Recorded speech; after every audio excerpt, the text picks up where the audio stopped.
This is Anshuman sir, and today we are going to discuss our lecture number 1.11 and today's topic is the circular motion. Dear student, हमने पिछले lecture में equation of motion by graphical method discuss किया था और उसमें हमने graph की मदद से वेलोसिटी टाइप ग्राफ की मदद से हमने तीनों इक्वेशंस जो है वो हमने डेराइव किए थे. डियर स्टूडेंट, आपके चैप्टर फर्स्ट मोशन में एक छोटा सा टॉपिक रखा गया है सर्कुलर मोशन. सर्कुलर मोशन जो है यहाँ पर आपको इंट्रोडक्शन बस इसका पढ़ना है, बिकॉज जब आप सीनियर क्लासेस में जाएंगे तो इसको आपको डिटेल में पढ़ना पड़ता है. तो यहाँ पर हम बस इंट्रोडक्टरी आइडिया लेंगे कि सर्कुलर मोशन का मतलब क्या होता है. राइट, सर्कुलर मोशन का मतलब क्या होता है इसको हम यहाँ पर समझेंगे. So first of all, when a body moves in a circle, जब भी कोई बॉडी किसी एक सर्कुलर पाथ पे मूव करती है देन इट इज कॉल्ड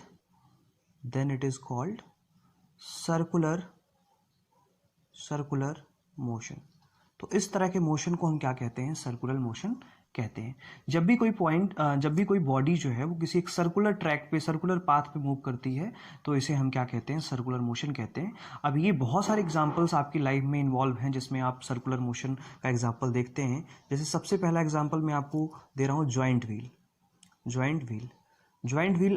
आपने सभी ने देखा होगा. जब कभी भी आप फेयर में जाते हैं वहाँ पर बड़े बड़े झूले लगे हुए होते हैं सर्कल वाले, आप देखते हैं कि वो लगातार, अगर आप उसमें बैठते हो तो लगातार आपको सर्कुलर ट्रैक पे क्या करता है? वो घुमाता है.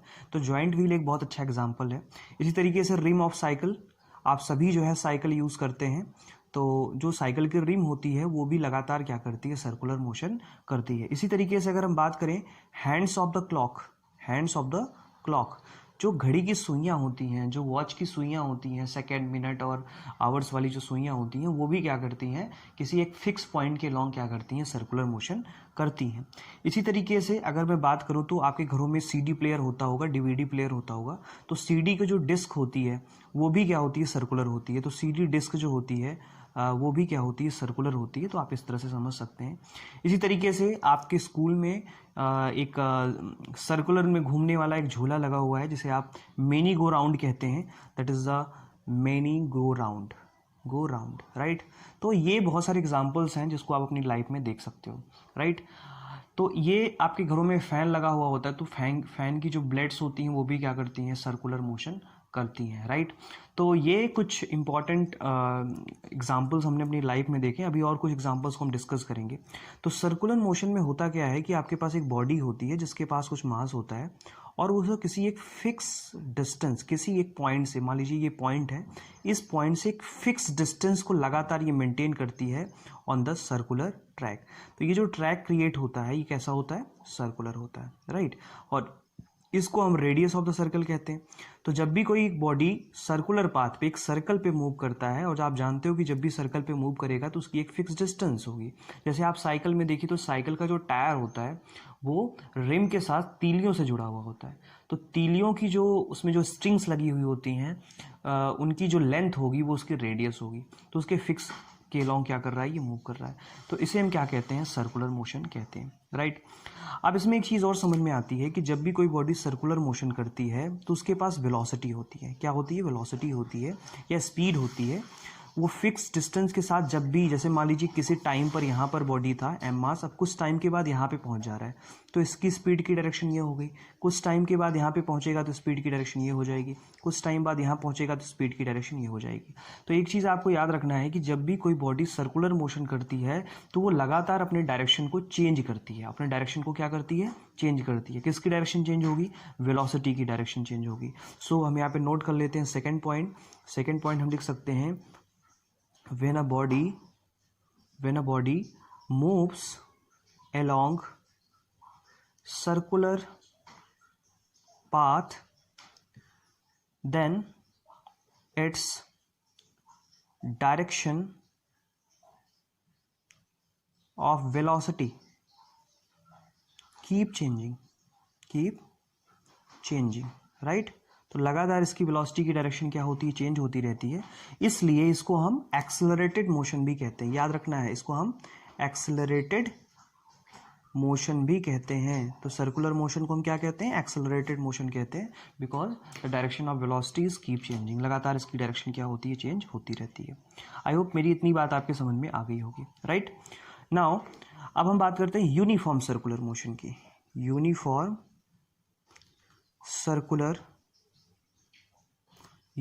Circular motion. डियर स्टूडेंट, आपने सर्कुलर मोशन समझ लिया, तो इसमें वेलोसिटी टर्म आ रहा है और टाइम आ रहा है। तो टाइम के साथ अगर वेलोसिटी में चेंजेस जो है इक्वल हो रहा है, तो इस तरह के मोशन को हम क्या कहते हैं? यूनिफॉर्म सर्कुलर मोशन कहते हैं। तो आप कह सकते हो when a body changes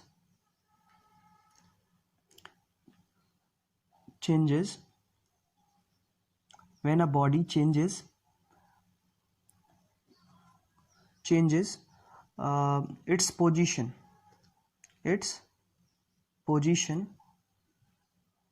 in equal interval of time।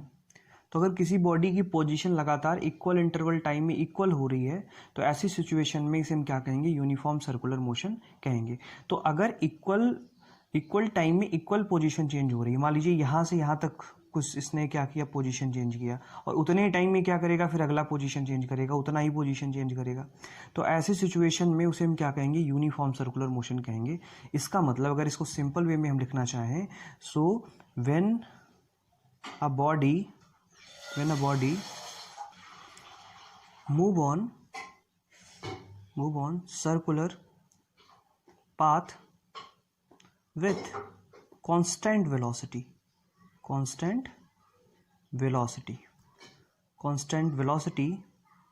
or speed, then such type of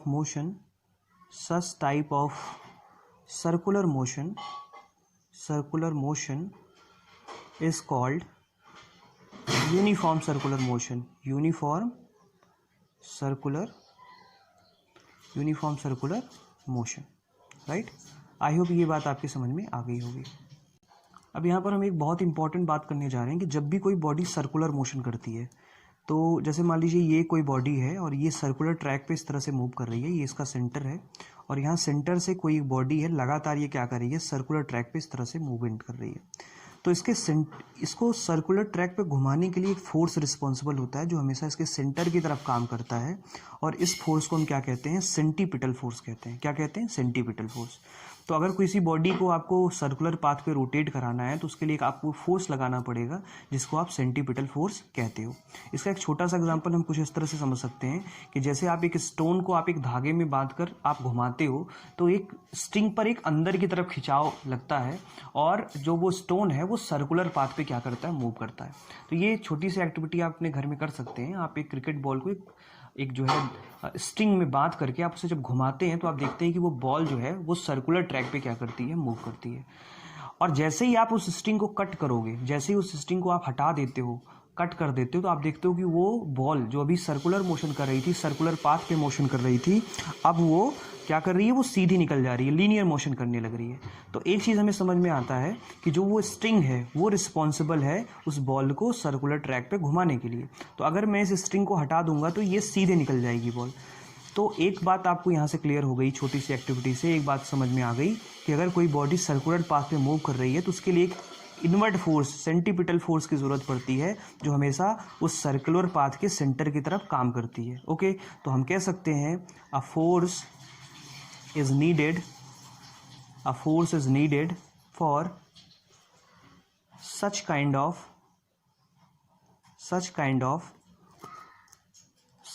of motion, मतलब सर्कुलर मोशन के लिए। तो ये नेसेसरी कंडीशन हो गई कि जब भी किसी चीज़ को आपको घुमाना है, उसको जो है सर्कुलर पाथ पे घुमाना है, तो आपको एक सेंटीपिटल फोर्स की ज़रूरत पड़ेगी। और इसको हम क्या कहते हैं? This force is known as centripetal force. नाम याद रखिएगा, सेंट्रीपिटल फोर्स। तो इस फोर्स को हम क्या कहते हैं? सेंटीपिटल फोर्स कहते हैं, जो हमेशा इसके सेंटर की तरफ काम करेगा, और वेलोसिटी आपकी ऐसी है। ठीक है, ये बात समझ में आ गई होगी, राइट। अब थोड़ा आगे चलते हैं कि यूनिफॉर्म सर्कुलर मोशन के कौन कौन से एग्जांपल्स हो सकते हैं। तो सबसे पहला एग्जांपल हम देख लेते हैं। हमारे सोलर सिस्टम में जितने भी प्लैनेट्स होते हैं, वो सभी जो हैं सन के चारों तरफ घूम रहे हैं यूनिफॉर्म वेलोसिटी के साथ। सो इसमें सबसे पहला एग्जांपल आप ले सकते हो कि motion of the earth around the sun is the uniform. So first example is motion of earth around sun. Sun is uniform circular motion. कैसा मोशन होता है? यूनिफॉर्म सर्कुलर मोशन होता है, इक्वल टाइम में इक्वल डिस्टेंस ट्रेवल करता है, जिसकी वजह से उसकी वेलोसिटी क्या हो जाती है? कांस्टेंट हो जाती है। ठीक है, और यूनिफॉर्म सर्कुलर मोशन को भी आप जो क्या कह सकते हैं? एक्सेलरेटेड मोशन कह सकते हैं, क्योंकि इसमें वेलोसिटी की डायरेक्शन लगातार चेंज होती रहती है। दूसरा एग्जांपल आप ले सकते हो, मून का एग्जांपल ले सकते हो। मून जो है वो अर्थ के चारों तरफ क्या करता है? यूनिफॉर्म सर्कुलर मोशन करता रहता है। ठीक है, इसी तरीके से तीसरा एग्जांपल आप ले सकते हो कि जितने भी सैटेलाइट्स होते हैं, सैटेलाइट्स मैनमेड सैटेलाइट्स होते हैं जो हम भेजते हैं, वो जाकर के अर्थ के चारों तरफ एक फिक्स ऑर्बिट में क्या करते हैं? लगातार जो है एक यूनिफॉर्म सर्कुलर मोशन करते रहते हैं। ठीक है, और वो एक चक्कर जो है 24 आवर्स में क्या कर लेते हैं? कंप्लीट कर लेते हैं। इसी तरीके से जो साइकिलिस्ट होता है, जब साइकिलिस्ट या साइकिल आप चलाते हैं, अगर आप एक सर्कुलर ट्रैक पे आप चलाओ तो आप देखोगे कि जब साइकिल को आप मोड़ने लगते हो तो आपकी साइकिल थोड़ी सी बेंट हो जाती है। तो ये बेंट क्यों हो जाती है? तो बेंट इसलिए हो जाती है, आपको बेंट इसलिए करना पड़ता है क्योंकि आपको जरूरी सेंटीपिटल फोर्स की ज़रूरत होती है। अगर आप साइकिल को थोड़ा सा नहीं घुमाओ, एक थोड़ा सा नहीं झुकाओ, तो आप तुरंत गिर जाओगे, राइट। तो सेंटीपिटल फोर्स जो है यहाँ पर रिस्पॉन्सिबल आ जाता है। तो किसी भी बॉडी को अगर आपको घुमाना है या उसको सर्कुलर पाथ पे मूव कराना है तो आपको उस बॉडी को थोड़ा सा सेंटीपिटल फोर्स प्रोवाइड करना पड़ेगा। साइकिल में ये सेंटीपिटल फोर्स हम साइकिल को थोड़ा सा बेंड करके या साइकिल को थोड़ा सा झुका करके हम क्या करते हैं? प्रोवाइड कर देते हैं। ठीक है, अभी जो स्टोन वाला एक्टिविटी मैंने बताई, इसमें हम स्ट्रिंग के थ्रू जो है हम उसमें सेंटीपिटल फोर्स क्या कर रहे हैं? प्रोवाइड कर रहे हैं। आई होप ये बात समझ में आ गई होगी। इसी तरीके से अगर हम जो आपके पास वॉच होती है, वॉच में आप देखिए उसमें भी जो सेकंड वाली सुई होती है वो लगातार एक फिक्स टाइम में फिक्स डिस्टेंस ट्रेवल कर रही है। तो वहाँ पर वेलोसिटी कांस्टेंट है, लेकिन वेलोसिटी की डायरेक्शन क्या होगी? वो अलग अलग होगी। तो घड़ी की जो सुइयाँ होती हैं उनका भी मोशन कैसा होता है? यूनिफॉर्म सर्कुलर मोशन होता है। ठीक है, अब इसमें एक छोटा सा टर्म आता है कि किस तरह से ये जो वेलोसिटी, कांस्टेंट वेलोसिटी है, इसकी वैल्यू हम कैसे निकाल सकते हैं जब कोई बॉडी सर्कुलर मोशन कर रही हो। तो आइए देखते हैं कि किस तरह से जो है हम कैलकुलेशन करते हैं स्पीड का या वेलोसिटी का इन यूनिफॉर्म सर्कुलर मोशन। तो अभी हम लोग जो है कैलकुलेशन करने जा रहे हैं स्पीड की जब कोई बॉडी यूनिफॉर्म सर्कुलर मोशन करती है। तो ये आपके पास एक बॉडी है जो क्या कर रही है? यूनिफॉर्म सर्कुलर मोशन इस तरह से कर रही है। ठीक है, ये थोड़ा सा सर्कल में होगा। तो ये सर्कुलर ट्रैक पे क्या करिए? लगातार मूव करिए। इसका रेडियस आर है, आप स्मॉल आर ले सकते हैं, कैपिटल आर ले सकते हैं, बातें किए। चलिए मैं स्मॉल आर ले रहा हूँ।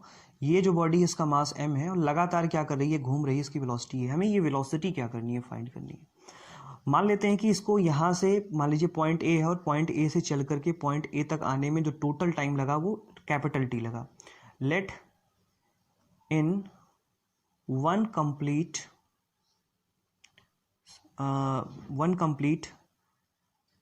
Revolution time taken as capital T. एक बार चक्कर लगाने में जो इसे टाइम लगा उसे हम क्या मान लेते हैं? कैपिटल टी मान लेते हैं। और आप जानते हो कि जब एक चक्कर हम जो है इस पे क्या करेंगे? मूव करेंगे। जब एक चक्कर हम क्या करेंगे? इस पे लगाएंगे तो हम इसके पूरे सरकमफ्रेंस पे चल पाएंगे, राइट। सर्कल के सरकमफ्रेंस पे अगर ये बॉडी यहाँ से चलेगी तो चल करके फिर यहाँ पर आने पे ये कंप्लीट सरकमफ्रेंस को क्या करेगी? कवर करेगी। और आपको पता है सरकमफ्रेंस क्या है? इस पार्टिकल के द्वारा चली गई distance, right. So the distance travel by body, right. यहाँ पे बॉडी मान लेते हैं, जब मास का है। The distance travel by the body is equal to circumference of circle, right. और सरकमफ्रेंस ऑफ द सर्कल कितना होता है बेटा? 2πr होता है। तो यहाँ से हमें डिस्टेंस पता चल गया और यहाँ से टाइम पता है। अब आप वेलोसिटी निकाल सकते हो। वेलोसिटी इज इक्वल टू होता है, क्या होता है? डिस्प्लेसमेंट, क्योंकि यहाँ से चले और यहाँ पर आ गए। या आप स्पीड निकाल रहे हो, वेलोसिटी नहीं निकालेंगे क्योंकि इसमें डायरेक्शन नहीं है, तो स्पीड लेंगे इसको। ठीक है, तो स्पीड इज इक्वल टू क्या होता है? Distance travel upon time. तो डिस्टेंस कितना ट्रेवल किया आपने? 2πr, right. और आपको टाइम कितना लगा? Capital T. तो यहाँ से आपके पास वेलोसिटी का फॉर्मूला आ गया 2πr upon T. So this is the velocity which we have to find in the uniform circular motion. ये कांस्टेंट वेलोसिटी है जो लगातार क्या करेगी, मेंटेन रहेगी। आई होप ये बात समझ में आ गई होगी। अब जो क्वेश्चंस आते हैं वो डायरेक्टली इसी फॉर्मूले पे आते हैं, 2πr आपको रेडियस या डायमीटर दे दिया जाएगा, आप वहाँ से उसकी रेडियस निकाल करके क्या करते हैं, टाइम से डिवाइड कर देते हैं तो आपको वेलोसिटी मिल जाती है। पाई की वैल्यू यहाँ पर 22/7 होती है जिसकी वैल्यू 3.14 होती है, राइट। ये कांस्टेंट वैल्यू है, आप इसकी वैल्यू डायरेक्ट रख करके क्या कर सकते हैं, कैलकुलेट कर सकते हैं, ठीक है। तो अभी हम यहाँ पर एक क्वेश्चन करेंगे, न्यूमेरिकल करेंगे, साथ में देखते चलते हैं और इस तरह से आपका ये पूरा चैप्टर कंप्लीट हो जाएगा, राइट। तो इस तरह से हमने पहला चैप्टर अपना कंप्लीट कर लिया है। तो आइए सबसे पहले न्यूमेरिकल देख लेते हैं, क्या न्यूमेरिकल है आपका, right. Let we see that. So let we see that, हमारे पास एक क्वेश्चन है, a cyclist goes around a circular track once every 2 minute if the radius of the circular track is 105 metre, calculate the speed. तो radius की value दी हुई है, कितनी दी हुई है, 105 मीटर दी हुई है। आपसे कह रहा है जो टाइम लग रहा है टी की वैल्यू दी हुई है 2 मिनट। तो बेटा जब आपको मिनट में दे जाए तो उसे सेकंड में कन्वर्ट करोगे, कैसे करोगे, 2 × 60 कर दोगे, राइट। तो क्योंकि 1 मिनट में 60 सेकंड होते हैं, जब आप इसे मल्टीप्लाई करोगे तो 120 सेकंड आ जाएगा। तो इस तरह से आपके पास रेडियस की वैल्यू पता है, आपके पास टाइम की वैल्यू पता है। अब आपको क्या करना है, इसकी वेलोसिटी निकालनी है। तो वेलोसिटी अभी हमने पढ़ा कि 2πr/t होता है। तो 2 पाई की वैल्यू 3.14 रख सकते हो या 22/7 रख सकते हो। तो मैं यहाँ पे 3.14 रख लेता हूँ या 17 रख लेता हूँ, है ना, अप्रॉक्स हम यूज़ कर सकते हैं फिजिक्स में। मल्टीप्लाइड बाई आर की वैल्यू कितनी है, 105 अपॉन हाउ मच, 120। तो इस तरह से हमने ये वैल्यू रख दी और जब इसे सॉल्व करते हैं तो हमारे पास आ जाएगा 5.5 मीटर पर सेकेंड। तो ये हमने स्पीड की वैल्यू कैलकुलेट करी। तो जो भी क्वेश्चंस आते हैं डियर स्टूडेंट, इस पर डायरेक्टली आते हैं। और एक चीज़ आपको ध्यान में रखने वाली बात है कि जितने भी इस चैप्टर में हमने फॉर्मूले पढ़े हैं वो बहुत इंपॉर्टेंट है। जो भी क्वेश्चंस आते हैं वो डायरेक्टली फॉर्मूले पे आते हैं। ग्राफ से रिलेटेड क्वेश्चन बहुत ज़्यादा पूछे जाते हैं इस पर, इसलिए ग्राफ्स का थोड़ा विशेष ध्यान रखें आप लोग। और जो डेफिनेशंस हैं उसको याद करें, राइट। और जितने भी बुक्स आपके पास हैं, एडिशनल बुक्स हैं या फिर एनसीईआरटी है, उसके सारे क्वेश्चंस आप सॉल्व करें। तो इस तरह से आपका ये फर्स्ट चैप्टर कंप्लीट होता है, राइट। अभी कुछ दिनों तक हम जो है न्यूमेरिकल्स और जो आपके डाउट सेशन है उसको करेंगे। After that we will start our second chapter, that is the force and law of motion. तो आई होप ये चैप्टर आपको पढ़ के काफ़ी अच्छा लगा होगा और काफ़ी सारी चीज़ें आपको समझ में भी आई होंगी, राइट। तो ठीक है, मैं अब क्लोज करता हूँ इसे। Thank you so much.